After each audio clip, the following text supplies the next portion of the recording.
기도하옵나이다. 아멘.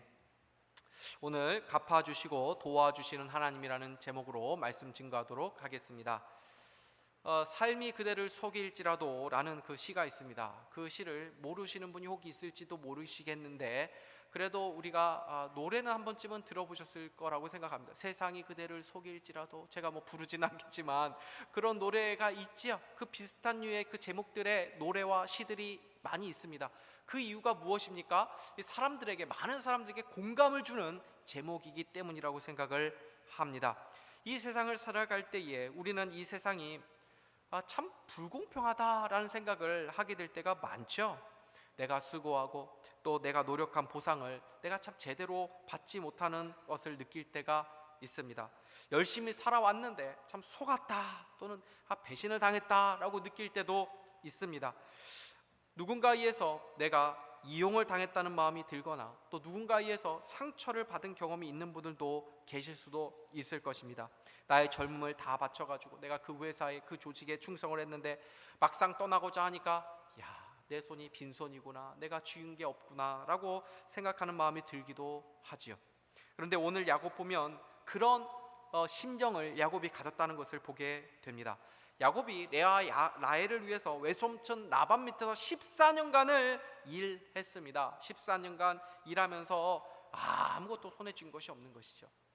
14년간 일하면서 그 라반을 보면서 저 사람은 마른 행주에도 짜서 물을 내는 그런 대단한 사람이구나 라는 것을 깨닫고 14년이라는 이 계약 기간이 딱 찼을 때에 그냥 아쉬운 마음 가지지 않고 이 라반 외삼촌에게 찾아가가지고 이제는 내가 계약한 기간 다 이렇게 치렀으니까 내가 떠나가겠다 당당하게 말하는 것을 보게 됩니다. 그가 그렇게 당당하게 말을 할 수 있었던 이유는 그가 정말 최선을 다해서 일했기 때문에 그렇습니다. 30장 26절 같이 한번 읽겠습니다. 시작. 내가 외삼촌에게서 일하고 얻은 처자를 내게 주시어 나로 가게 하소서. 내가 외삼촌에게 한 일은 외삼촌이 아시나이다. 당당한 거죠. 내가 얼마나 외삼촌 밑에서 열심히 일했는지는 외삼촌이 저보다도 잘 알 것입니다 라고 이렇게 말을 하는 것입니다. 야곱은 정말 눈코 뜰 새 없이 열심히 일했습니다. 그래서 31장 6절을 보시면 이렇게 되어 있죠. 제가 읽겠습니다. 그대들도 알거니와 내가 힘을 다하여 그대들의 아버지를 섬겼거늘. 야곱이 자신의 아내인 이 레아와 라헬에게 하는 말이죠. 그대들도 알거니, 그대 아버지를 위해서 내가 얼마나 힘을 다해서 일하는지 알 것입니다. 그렇게 주저하지 않고 말할 정도로 정말 열심히 일했다는 거죠.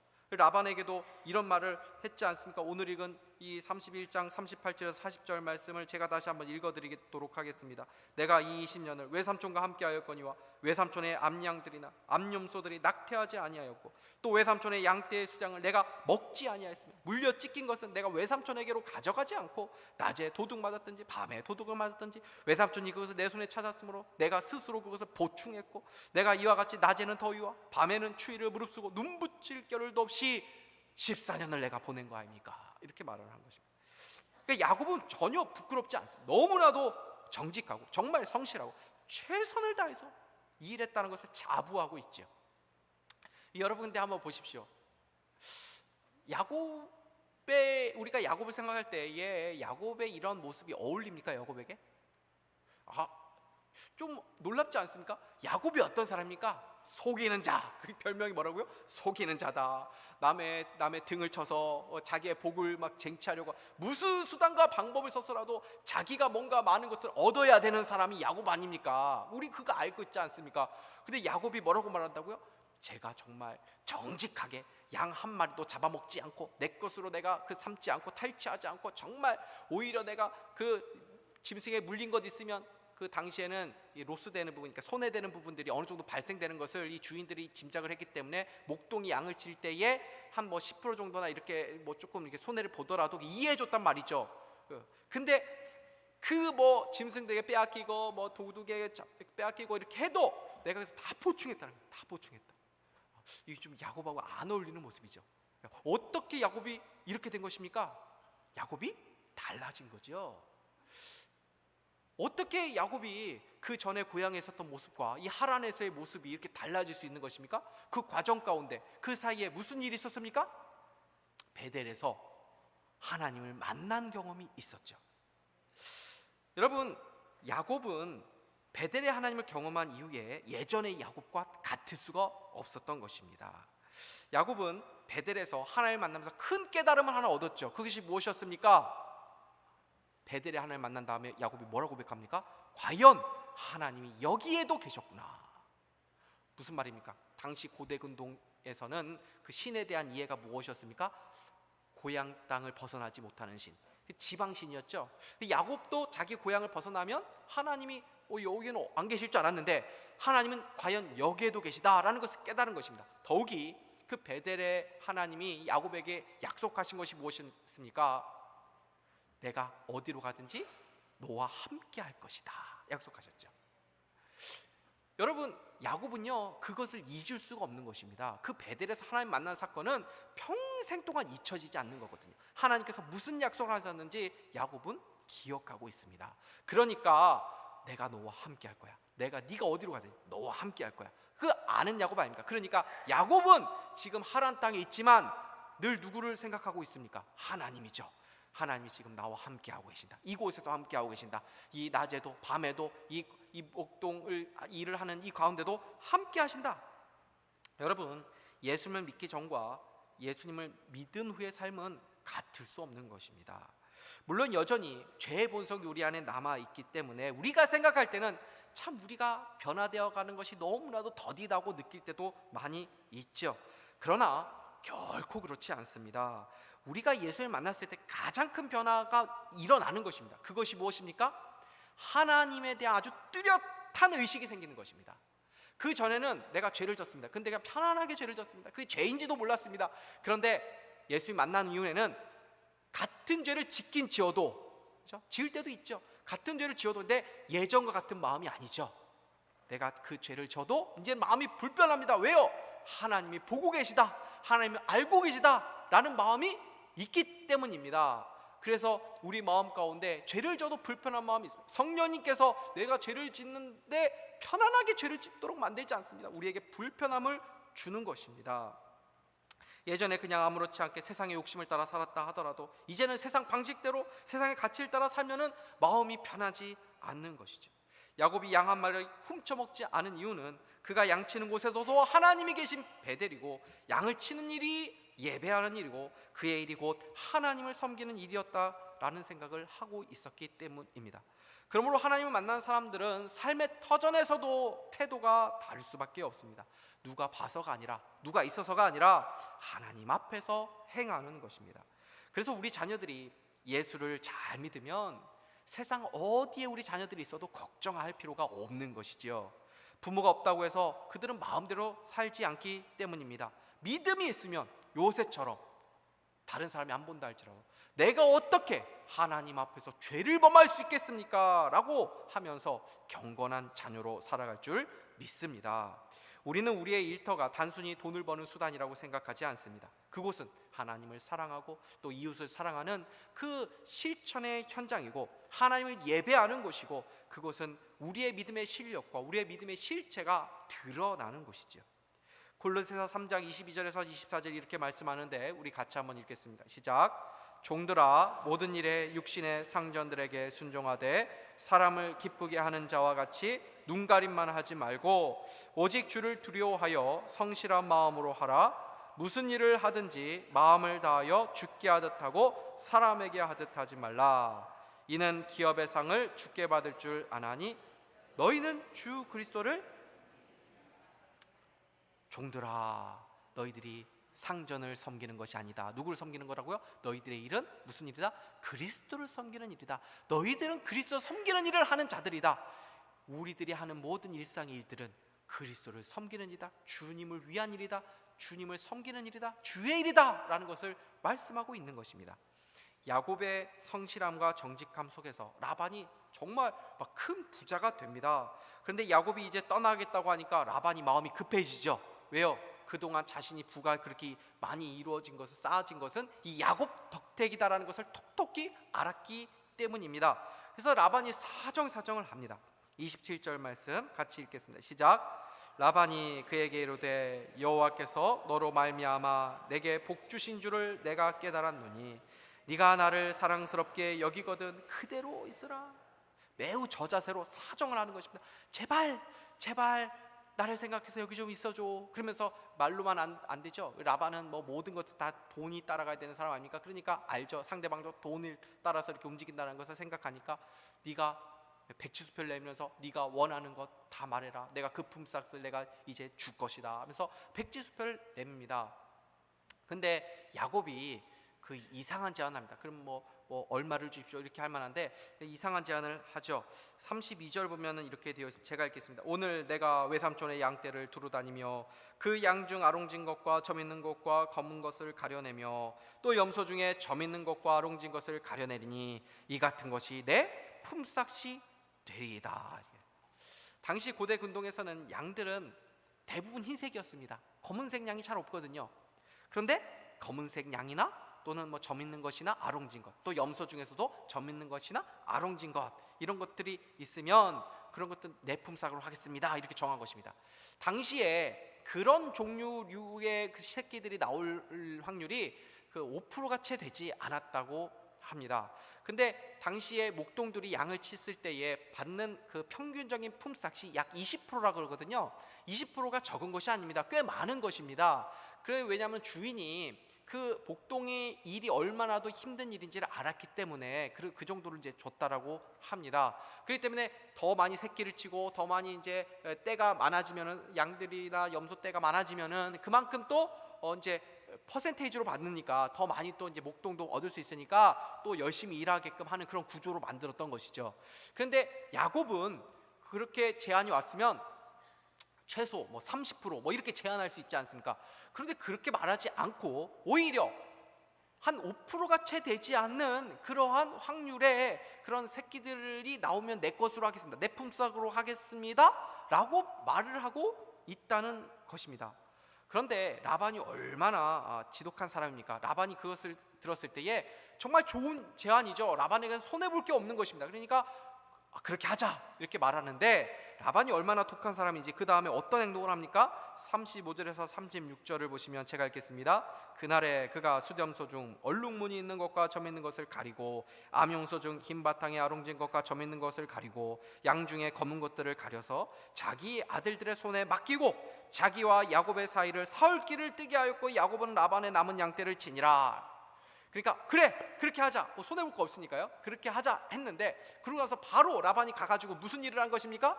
자기 양떼들 중에 점 있는 거, 아롱진 거, 그리고 이제 양들 중에는 막 검은색 또 점 있는 거, 아롱진 거 이런 거 다 골라내서 그것을 누구에게 맡깁니까? 자기 아들들에게 맡기고 야곱과 사흘길, 그러니까 3일길을 떨어뜨려 놓았다라는 것입니다. 가만히 놔둬도 5%가 채 되지 않는 품삯인데 그것도 주기 싫어가지고 완전히, 라반이 무슨 뭐 유전학을 뭐 아는 사람은 아니었겠지만 자기가 그런 양떼나 염소떼를 키우면서 경험상 이것이 섞이면은 그런 새끼들이 나올 확률이 높겠다라는 생각을 했기 때문에 아예 그것을 원천 차단해가지고 그것도 주지 않으리라고 그렇게 그냥 완전히 갈라내서 분리를 시켜가지고 야곱에게는 아주 그냥 순 양들만, 그렇게 하얀색 양들과 하얀색 그런 짐승들하고 염소도 그렇게 그냥 단색의 염소들만 그렇게 다 맡겼다라는 것입니다. 그렇게 했을 때 그 라반 밑에서 14년을 일했기 때문에 야곱이 놀라지도 않습니다, 라반 하는 일에 대해서. 그리고 야곱이 그냥 자기 하는 일을 합니다. 37절에서 43절을 제가 읽겠습니다. 야곱이 버드나무와 살구나무와 신풍나무의 푸른 가지를 가져다가 그것들의 껍질을 벗겨 흰 무늬를 내고 그 껍질 벗긴 가지를 양떼가 와서 먹는 개천의 물 구유에 세워 양떼를 향하게 하며 그때가 물을 먹으러 올 때 새끼를 베니 가지 앞에서 새끼를 뱀으로 얼룩얼룩한 것과 점이 있고 아롱진 것을 낳은지라.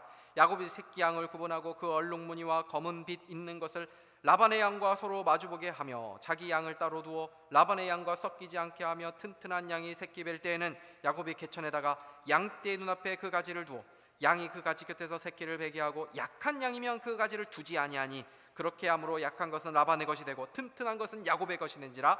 이에 그 사람이 매우 번창하고 양떼와 노비와 낙타와 나귀가 많았더라.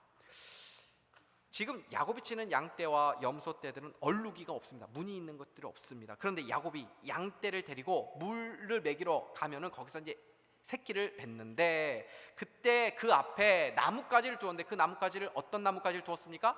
그 나뭇가지를 가져와 가지고 막 군데군데 뻗겨 놓으니까 나뭇가지가 어떻게 보입니까? 얼룩덜룩해 보이죠. 그러니까 그 얼룩덜룩한 나뭇가지를 그 양들의 눈앞에 두어서 물을 먹을 때에 새끼를 뱉는데, 그 나뭇가지를 보면서 새끼를 보니까 알록달록한 새끼들이 나왔다라는 것입니다.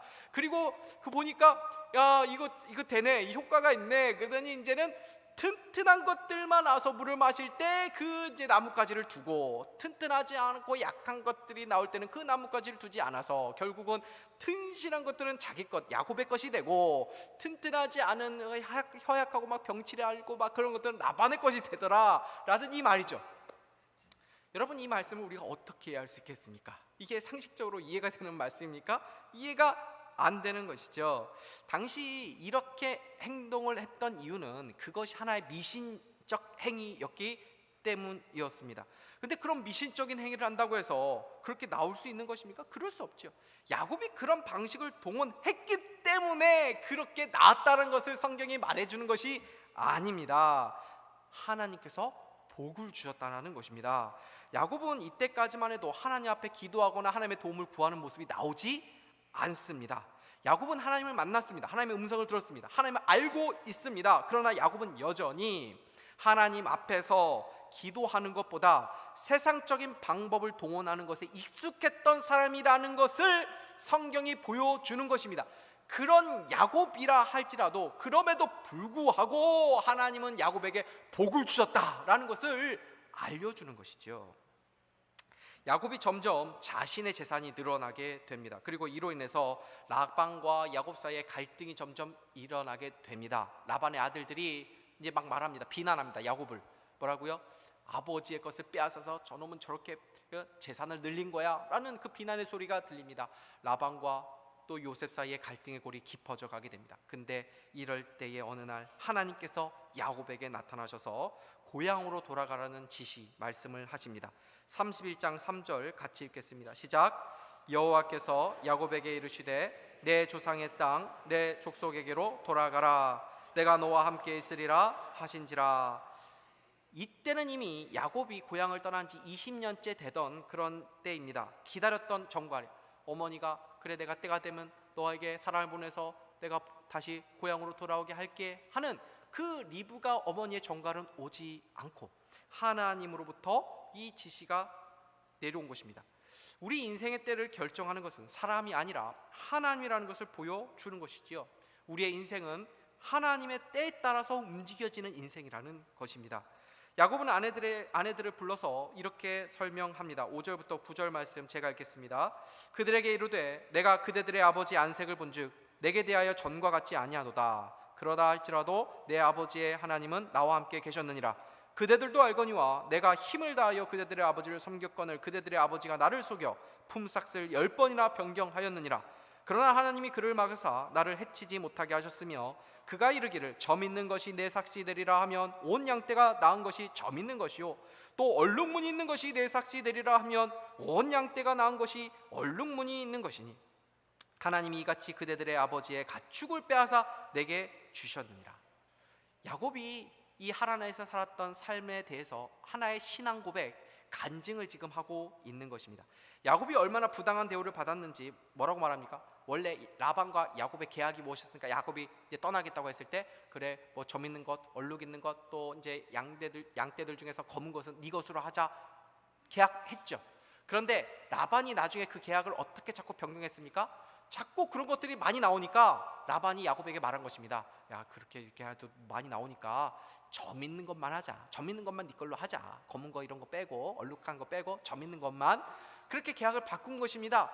그랬더니만 점 있는 것만 계속 또 나오는 것입니다. 그러니까 라반이 또 다시 와가지고 야곱에게 말한 거, 야, 그거 말고 이제는 검은 거 나오면 그것만 네 것으로 하자. 또 바꾼 것입니다. 그랬더니 이제 검은 것만 계속 나오는 것입니다. 지금 이야기가 그 얘기죠. 그렇게 하나님께서 그렇게 주셨다는 거예요. 10번이나 라반이 얼마나 바꿨다고요? 10번이나 그렇게 바꿨는데 그렇게 주셨다는 거예요. 그런데 야곱은 그때까지만 해도 어쩌면 자신이 만든 나뭇가지 효과라고 생각했을지도 모릅니다. 그런데 그 모든 것이 하나님 주신 복, 하나님께서 도와주셨다는 것을 언제 알게 됩니까? 야곱에게 하나님께서 나타나셔서 말씀하셨을 때입니다. 10절에서 13절 제가 읽겠습니다. 그 양떼가 새끼 뵐 때에 내가 꿈에 눈을 들어보니 양떼를 탄 순양은 다 얼룩무늬 있는 것과 점 있는 것과 아롱진 것이었더라. 꿈에 하나님의 사자가 내게 말씀하시기를 야곱아 하기로 내가 대답하기를 여기 있나이다 하매 이르시되 내 눈을 들어보라. 양떼를 탄 순양은 다 얼룩무늬 있는 것, 점 있는 것과 아롱진 것이니라. 라반이 내게 행한 모든 것을 내가 보았노라. 나는 베델의 하나님이라. 내가 거기서 기둥에 기름을 붓고 거기서 내게 소원하였으니 지금 일어나 이곳을 떠나서 내 출생지로 돌아가라 하셨느니라. 야곱은 지난날의 모든 축복이 이 말씀으로 다 풀려진 게 된 것입니다. 내 열심과 내 노력으로 이룬 결과물이 아니라 하나님이 도와주셨구나 깨달은 것이죠. 우리 인생도 마찬가지입니다. 우리는 그때 잘 몰랐을 수 있습니다. 그냥 그때 내가 좋은 사람 만나가지고 또 좋은 기회가 생겨가지고 또는 내가 열심히 일해가지고 또는 내가 그 사람에게 내가 잘 보여서 그 사람에게 어떤 은덕을 받아가지고 내가 이렇게 좋은 성과를 얻었다 또는 내가 세상적인 방식을 동원해가지고 이렇게 된 것이다 라고 생각을 했을 때가 있었습니다. 그런데 그 일이 하나님이 도와주셔서 된 것이라는 것을 알 때가 오는 것이죠. 우리는 이 땅에서 하나님의 은혜와 사랑을 온전히 다 깨닫지 못하고 떠나갈 것입니다. 그러나 하나님 앞에 섰을 때, 이 세상을 떠나서 그 주님 앞에 섰을 때 비로소 우리는 하나님이 이 세상에서 나를 어떻게 도와주셨고 어떠한 은혜와 사랑을 베풀으셨는지 비로소 온전하게 깨닫게 될 것입니다. 그러니까 그날에 어찌 우리가 그 하나님을 막 감격하면서 찬양하지 않을 수 있겠습니까? 그러면 하나님이 왜 야곱에게 이같이 일방적으로 도와주신 것입니까? 야곱이 이뻐서요? 야곱이 하는 일이 착해서요? 야곱이 기도를 했기 때문입니까? 야곱은 미신적인 그런 세상적인 방식들을 동원해서 재산을 늘려가게 노력했던 인물일 뿐이었습니다. 그럼에도 불구하고 그런 야곱을 하나님이 도와주셨습니다. 왜 그렇게 하셨습니까? 6년의 세월이 흘러가던 어느 날 하나님께서 이 야곱에게 꿈속에 나타나셔서 하신 말씀이 무엇이었습니까? 라반이 내게 행한 그 모든 것을 내가 보았노라. 하나님께서는 야곱이 지난 20년 동안 이 아무런 라반 밑에서 그 부당한 대우 받으면서 불공평한 대접을 받으면서 그러한 보상도 받지 못했다는 것을 다 보고 계셨다는 것입니다. 알고 계셨다는 것입니다. 그래서 그것을 갚아주기 위해서 복을 주셨다고 말씀하고 있습니다. 그래서 나중에 라반을 만났을 때 야곱이 뭐라고 말합니까? 42절 우리 같이 한번 읽겠습니다. 시작. 우리 아버지의 하나님 아브라함의 하나님 곧 이삭이 경외하는 이가 나와 함께 계시지 아니하셨더라면 외삼촌에게 이제 나를 빈손으로 돌려보내셨으리다마는 하나님이 내 고난과 내 손의 수고를 보시고 어젯밤에 외삼촌을 책망하셨나이다. 여러분, 우리 하나님이 어떤 분이시라고요? 우리의 고난과 우리의 수고를 보시는 하나님이신 줄 믿으시기를 바랍니다. 세상은 우리를 속일지라도, 삶은 우리를 속일지라도 우리의 수고에 대한 정당한 대우를 안 해준다 할지라도, 때로는 내가 남에 의해서 이용을 당했다 하더라도, 그래서 마음이 아프고 억울한 일을 겪어서 고통스럽고 때로는 참고 인내하고 손해보는 일이 생긴다 하더라도 하나님은 결코 자기 자녀들의 억울함이나 사정을 외면하지 않은 분이라는 것입니다. 이스라엘이 애굽에서 종살이하다가 드디어 애굽을 떠나게 되지 않습니까? 그때 하나님께서 참 이상한 말씀을 모세를 통해서 이스라엘 백성들에게 하게 합니다. 모세에게 하나님께서 뭐라고 말씀하십니까? 출애굽기 3장 22절 제가 읽겠습니다. 내가 애굽 사람으로 이 백성에게 은혜를 입히게 할지라 너희가 나갈 때에 빈손으로 가지 아니하리니 여인들은 모두 그 이웃 사람들과 자기 집에 거류하는 여인에게 은폐물과 금폐물과 의복을 구하여 너희의 자녀를 꾸미라. 너희는 애굽 사람들의 물품을 취하리라. 이스라엘 사람들에게 너희들 나갈 때 빈손으로 내가 가지 않게 하겠다. 너희들 나갈 때에 애굽 사람들에게 요구하라는 것입니다. 은폐물, 금폐물 다 사라. 좋은 의복들 줘라. 그래서 그거 가지고 네 자녀들 입혀라. 하나님께서 명령할 사람. 여러분, 이스라엘 백성 나가면서 애굽 사람들한테 그 줘, 그 의복 줘, 그 좋은 거 줘, 그 네 갖고 있는 돈 줘 한다고 해서 애굽 사람들이 주겠습니까?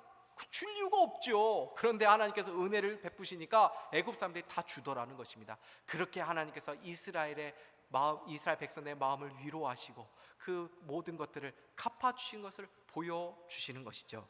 하나님은 반드시 갚아주십니다. 결코 하나님의 자녀들 손해보게 하지 않으실 것입니다.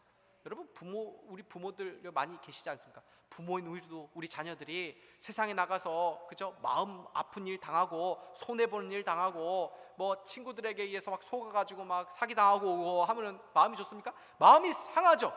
그죠? 갚아주고 싶은 마음이 있죠. 하물며 우리 하나님이시겠습니까? 우리의 눈물과 우리의 상처를 닦아주시고 싸매주시고 우리에게 보상해주시고 시은원해주시는 하나님이신 줄 믿으시기를 바랍니다.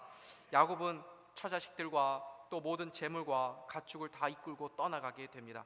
라반이 알면은 떠날 수 없다는 것을 알아서 라반이 양털 깎으러 갔을 때에 마치 야반도주 하듯이 그냥 급하게 도망을 가게 됩니다. 그런데 3일 만에 라반에게 들키죠. 라반은 그의 군사들을 데려가지고 맹추격을 합니다. 야곱은 그의 식솔들과 많은 식솔들도 많죠. 자녀들도 있죠. 그리고 뭐 짐승 그 가축대들도 있죠. 그러니까 속도가 뭐 그렇게 빠르지 않겠죠. 근데 라반이 이제 그 군사들과 함께 맹추격을 하니까 뭐 어쩔 수 없죠. 결국 따라잡히고 맙니다. 그 라반이 야곱을 뒤쫓아가면서 단단히 화가 나고 분노해가지고 야곱을 막 죽이려고까지 생각을 했던 것 같습니다. 그런데 야곱을 만나서 라반이 이런 말을 합니다. 28절에서 29절 말씀 우리 같이 읽겠습니다. 시작. 내가 내 손자들과 딸들에게 입맞추지 못하게 하였으니 내 행위가 참으로 어리석도다. 너를 해할 만한 능력이 내 손에 있으나 너희 아버지의 하나님이 어젯밤에 내게 말씀하시기를 너는 삼가 야곱에게 선악간에 말하지 말라 하셨느니라. 무서운 말을 사실은 하죠. 섬뜩한 말이죠. 내가 너를 해칠 능력이 있지만 그러나 하나님께서 나타나셔서 해하지 말라고 했어서 내가 해치지 않는다, 이런 말을 하죠. 야곱이 이 말을 들었을 때 무슨 말이 생각났을까요? 베델에서 하나님께서 약속하신 말씀이 생각났을 것입니다. 창세기 28장 15절 말씀 제가 읽겠습니다. 내가 너와 함께 있어 내가 어디로 가든지 너를 지키며 너를 이끌어 이 땅으로 돌아오게 할지라. 내가 내게 허락한 것을 다 이루기까지 너를 떠나지 아니하리라 하신지라. 야곱이 지금 계속해서 자신을 도와주시는 하나님을 경험하고 있죠. 자신에게 말씀하신 하나님, 자기에게 복 주시는 하나님, 자신을 적에서부터 지켜주시는 하나님.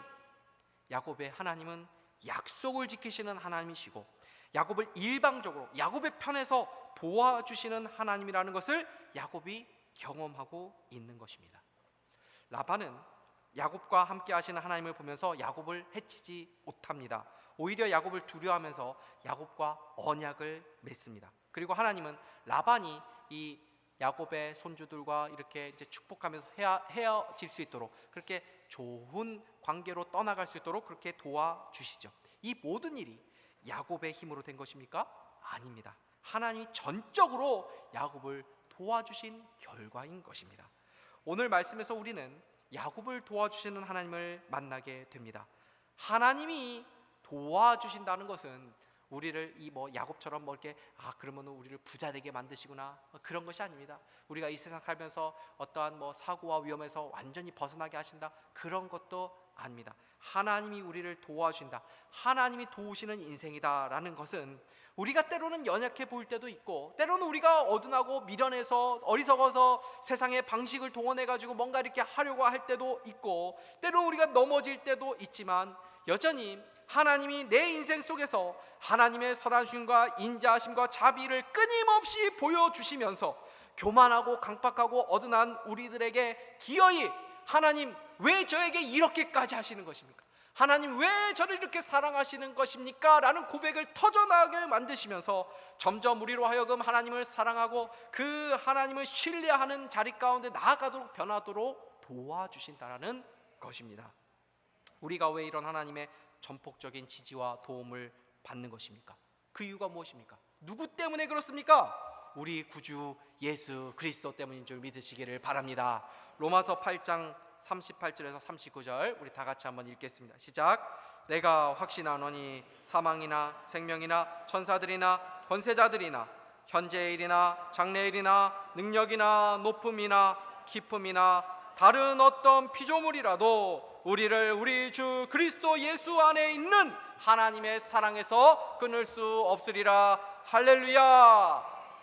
우리가 예수 안에 있기 때문에 이런 무조건적인 하나님의 지지와 사랑과 도우심을 입고 살아간다는 것입니다. 이 땅에서 우리들이 겪는 아픔, 괴로움, 손해와 상처는 결코 손해와 상처로 그대로 남아있지 않을 것입니다. 야곱이 겪는 모든 손해와 고통을 다 아시고 다 보시고 결국 갚아주신 하나님께서 우리의 상처와 고통과 손해도 완벽하게 갚아주시고 풀어주실 줄 믿으시기를 바랍니다. 이 소망 가지고 그리스도 안에서 우리에게 주어진 삶의 자리에서 믿음으로 살아가는 저와 여러분 다 될 수 있기를 주님의 이름으로 축복합니다. 기도하겠습니다. 하나님 아버지 감사합니다.